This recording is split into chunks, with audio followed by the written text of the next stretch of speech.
Well, good afternoon. It's Friday the 16th of May.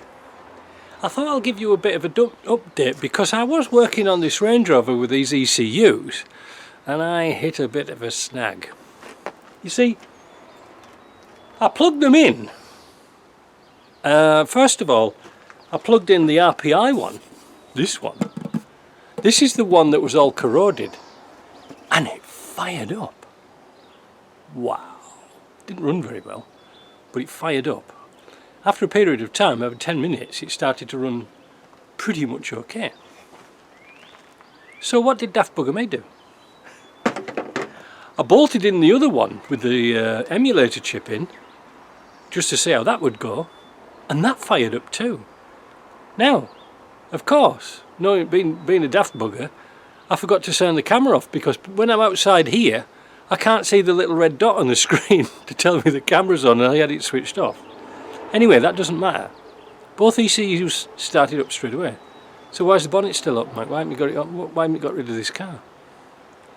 Because I put back in the RPI computer and tried to see if I could get the adaptive values changed.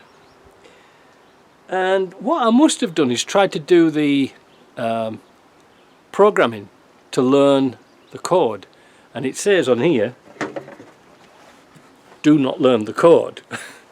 Well, I think I got mixed up between the two, and I think this one here has been on a test book, and you have several functions you can do: security, no security, or something else.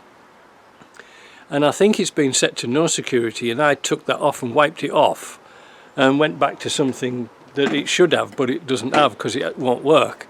But there is a chance we could salvage that, because with the emulator chip it fired up, but the second time it wouldn't fire up.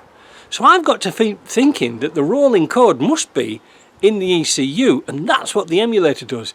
It looks for what the computer's looking for, generates a code and puts it back in again.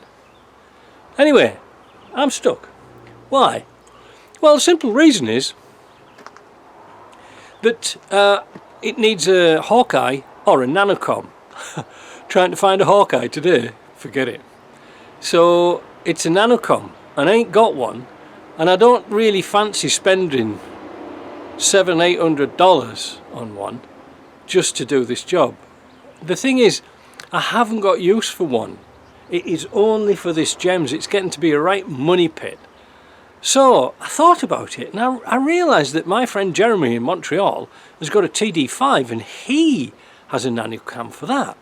So I got on the phone with him and we were chatting on about it for a little while, and realised that you could actually put a GEMS unit in his Nanocom for $90.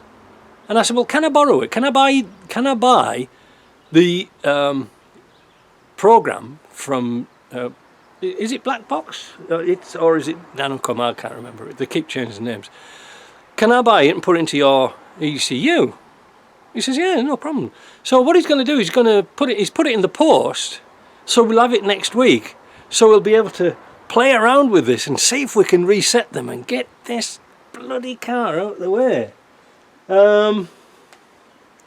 This is the problem with these things, that it can be done, but if you haven't got the gear or the knowledge, you can go down a real rabbit hole with these things. So I'm stuck, you know, because like I say, it's Friday today. I can't do anything till Monday when the computer comes in.